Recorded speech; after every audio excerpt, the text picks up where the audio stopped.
Hey guys, this is going to be a first place deck profile for Gotenks. If you guys don't know what it does, what it does is when it declares an attack, you get to draw a card, and also when you use Union, you're able to awaken him. So when he awakens, you untap one and draw one. So that's what he does.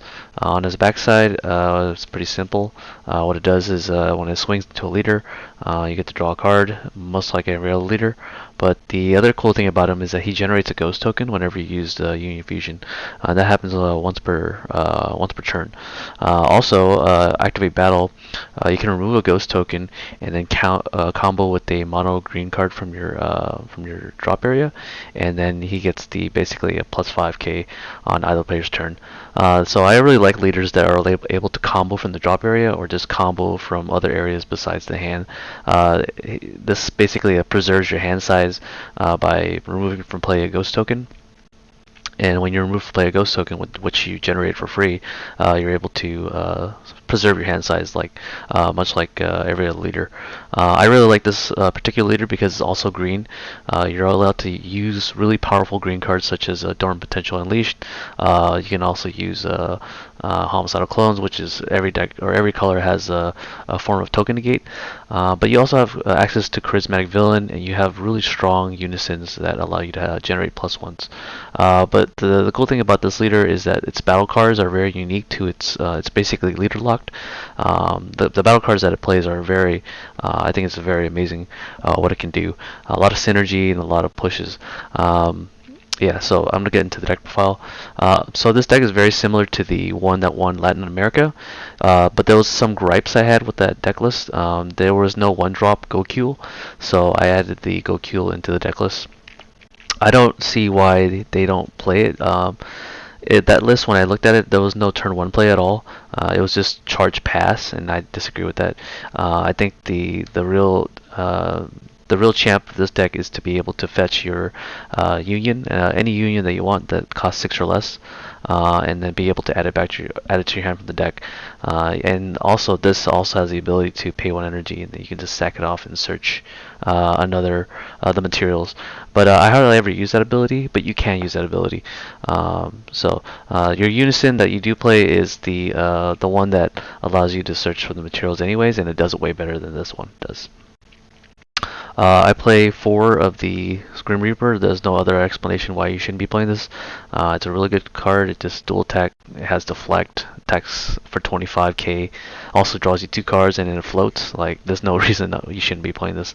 Against the Android 21 matchup, you're able to do a lot against that matchup because every time they absorb your guy with this, you basically get to remove off the board, and then that's an opponent's skill, so then you can just add the cards back to your from your drop to your hand. So yeah, it's basically a free body for you to place on the board. So yeah, there's no more other reason why you shouldn't play it. The Latin American guy played 4 copies of this. Since I am playing more Goku, there's no need to play 4 copies of this. But I see why he plays it because it allows you to extend your plays, awaken early, and essentially snipe early plays such as any 1-drops that might stick on the board. Or 3 costs or less. So this can even kill like a cell. So it does a lot of things. It's just free. It's a free removal. You don't have to pay any energy for them. So yeah, so that's why I play them. Then I also play these 2, Beyond Serious. This is a really good card because sometimes when your opponent tries to lock you out or floodgate you, you can no longer attack. This has an activate main to be able to take off markers off unisons, or it KOs a battle card without actually attacking. I really like this one because it's 1 energy, and it's really efficient since you get that extra energy back from awakening. You're able to use this ability. You're able to Union Fusion this guy out, generate the ghost token on the backside, because ideally you're going to activate this ability to help him awaken from the front side to the back side, and then you're going to use this ability, and then that will allow you to use proc the Union Fusion ability to gain a ghost token, and you can remove the ghost token and then remove a marker or KO a battle card. So very strong there. Also 16k really, which is 1,000 stronger than 15, which makes it really hard for him to get rid of by the leader.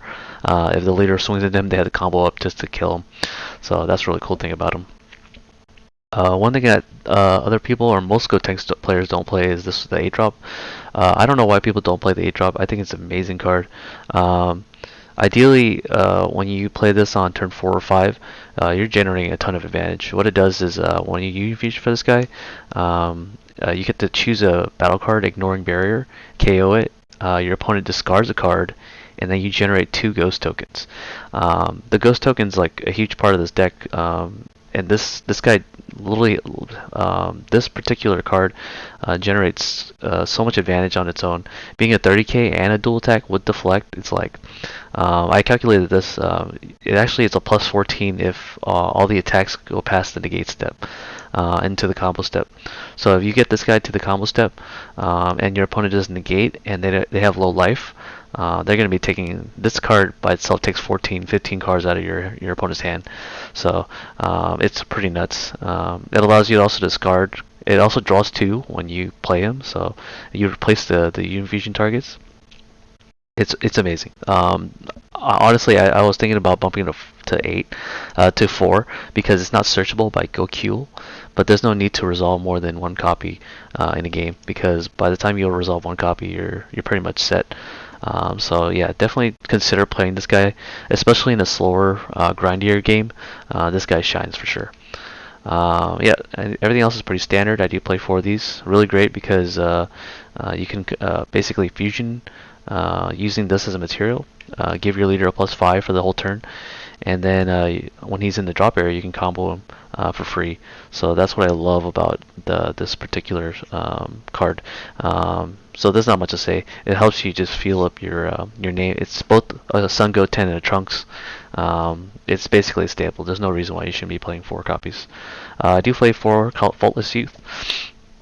Just because it's both a Goten and a Trunks, I never used the ability to actually play him, but you can theoretically go from 6 life to 5 using his ability, but you have to crit yourself.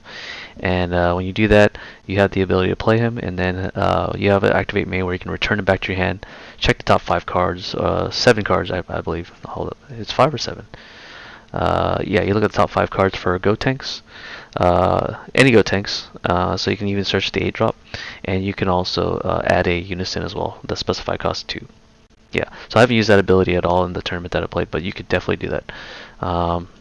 What I also play is this one. This one's the MVP of the fusion. I always search this card. This doesn't have the limit 1 text, so every time you use him as a fusion material in the same turn, so let's say you use fusion, and you dump this guy, you can look at the top 7 cards for Unison, and if you whiff, fine. You can use fusion, send it to the drop, get this back, and then when you fusion again, either with the Grim Reaper or this guy or anybody, you look at the top 7 again. So it's just crazy with the same card you can just keep looking for unisons. Yeah. I did the same as the other guy, 2-2 split. You play the Gohan because if you ever see a unison, off of the Trunks, you can bottom deck the unison and then shuffle your deck again somehow, and then add the same unison. So this keeps generating you a +1. So you can keep recycling your unisons. You put the unisons back in the bottom. And then you search the top 7 and get it again. It's like the unisons, you basically just keep using it over and over and over. I also play Dormants, 4 copies. I hardly ever use the ability to end the turns, but you can theoretically use it. The idea is if they try to push you, you can just end their turn, and so this card basically allows you to like push harder on your own turn, because if they try to push back, because you use up all your resources. So if you get floodgated by the Android 13 that Gamma uses, or even the Android 17 card, and you decide that you want to push, you're going to lose a lot of cards in your hand just to push extra damage, but you're also wasting cards out of your opponent's hand because they have to combo out of the attack. Because Gamma is really bad at comboing out of attacks, but they're really good at floodgating. So they rely on their floodgates to protect their life. But if you're pushing and you basically have this and another green card, you can pretty much end their turn and then have another turn to attack them again. So that's the strong part about the dormant potential. And you back that up with this and Shocking Death Ball. So pretty much the same reason you dormant, and then the next attack they try to do, you just shocking death ball, harmless clones, and then you basically end their turn without having them resolve anything. So it's just the basic knowledge or basics of this game. The splash attacks I play are only one of this. I think it's really great because it's a Saiyan that's a 6 cost, so you can play my secret rare, which is I'm going to spoil right now. It's the Cell Zeno. It also removes markers off of unisons, 3 of them, which is absurd. Yeah, so if the opponent has like a really high markers on the unison, you just pay 1 energy, combo him, and then take off 3. This is supposed to be the Vegeta, the new Vegeta, but I don't own one yet. But if you do guys have that Vegeta, play that over this guy. This does exactly the same thing. The only difference is this 0k combo, and the other one is a 5k combo. So yeah, it does what it needs to do. Takes off it's like if they do a token negate, you can just play this card and just get rid of it. I played 2 Fated Rivals. So these cards right here, when they get sent to the Z energy to the drop, they get removed from play. But you can infinitely use these cards by using this card. You can bottom deck for this from your Z energy and put it in the back of the bottom of the deck, so that when you do search it again with your unison, you can basically do the same thing and combo it. And then when it's in the drop area, combo it and put it in your Z. It's like infinite recycle. So that's the idea behind the Fated Rivals. And then I play the unison. I only play 5 unisons. I don't want to see any more than 5. I do play the paternal unison just for the yellow matchup if they play Sun Piccolo and Gohan. The idea is to play this on your finishing turn, and if they combo that card, you can just send it to the drop area, so you don't have to worry about it. And then I play these guys, which is really good. This guy is like really, it's like almost better than, I mean, it is better than the Vegito that was the predecessor unison. This one is just amazing because it does have the ability to +1. It gains a marker when you fusion, which you do very often. And then you have that -6 ability, which helps you discard. So against blue, that's a really critical thing that you can do to make them basically lose cards in their hand. Blue is really weak to green because of the hand destruction ability. They need a hand to basically play the floodgate game. But that's the cool thing about it. Another thing is that if you open up multiple copies of this, you can bottom deck it. So you can use the +1 ability, bottom deck the other copy, and then using the trunks that I mentioned before, you can add this back to your hand potentially, and then keep doing it over and over and over, and you never run out of unisons. And then I play the 4 charismatic villains because villains are really good counterplay, and you should be playing counterplays in green. You need all the help you can because green is one of the weaker colors in this game, but this particular leader is one of the better green leaders in my opinion. So yeah, yeah. So no, and then I play this for the floodgates. I haven't resolved this once, but in a lot of situations you can use this card to kill any 4 costs or less, and it also snipes a 1 cost. It's a free counterplay if you have a unison, a specified cost of 2, I believe. No, you just require a green unison, so it doesn't have to be specified cost 2. You can play this for free, discard 2 other cards. You don't mind losing cards out of your hand because you can just replenish it back. But in theory, I haven't even resolved it once because I never needed to use this on a floodgate because this deck is constantly discarding. Okay, that's pretty much the main deck. We'll go into the Z battle, and the Z leader deck.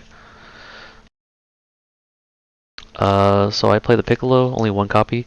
I never played it once, but in theory you could, with the 8 drop that you play, you can reduce the cost of it if you do play, so I forgot to mention this card right here.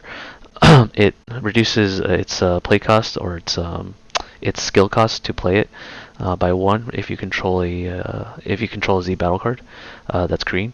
So you can actually just play this for 3, but you have to wait until you're at turn 4 or 4 or more energy to play them anyways. So this just makes it so you at least have 1 energy open after you do decide to do that. But this has another ability too, where you switch this to rest mode, and then you can combo with one of your opponent's cards. But that never came up. But in theory, it's really good. I played 2 freezes. I never brought it out either, but you can KO a 5 cost or less, and play the discard game. It's really good to play the discard game against like blue because they floodgate a lot. If you don't want to use Faultless Youth, which is the one that crits you, you can play the Insurmountable. Insurmountable is really good because if you want to go from 6 to 5 without critting yourself, you can play this instead. Pretty good. And also, this has the ability to bottom deck stuff. So if you have too many unisons, you can bottom deck the unison and then search it with the trunks that searches when you fusion with it. And then I'll play 2 copies of this. I only need it to go into 1 more than half the time. You're never gonna have 3 Z energy twice, so probably just cut this to a different card. This card is amazing because it allows you basically draw again because his activate main lets him restand and then draw a card, and then he can swing for 15 again, and then he has the ability on activate battle to remove from play a Gotenks and a Trunks from your Z energy from play, and it gets 15k in double strike. So a really good Z battle for sure. Yeah, I just wish it was a 20k, but it's fine. It does what it needs to do. It's a game finisher, so there's not really no need for it to be a 20k base. Yeah, that's pretty much my deck profile. I had some pretty interesting matchups. I will do a commentary video on this deck profile, just to show you my thought processes that I had when I was playing the game. But yeah, I hope you guys enjoyed the deck profile. I'll have more in the future, and I think green in particular doesn't have a spot in the meta, but this leader in particular is very, very strong. So definitely consider it for the meta. I think it's a tier 1 leader. I mean, it's tier 1 material, but nobody's playing it. So tier 1 means like it's represented, but it's not being represented too much. My boy just needs to be put on the map, and here's the deck profile. Hopefully more people will be on this leader because it's very good. Alright, peace out guys.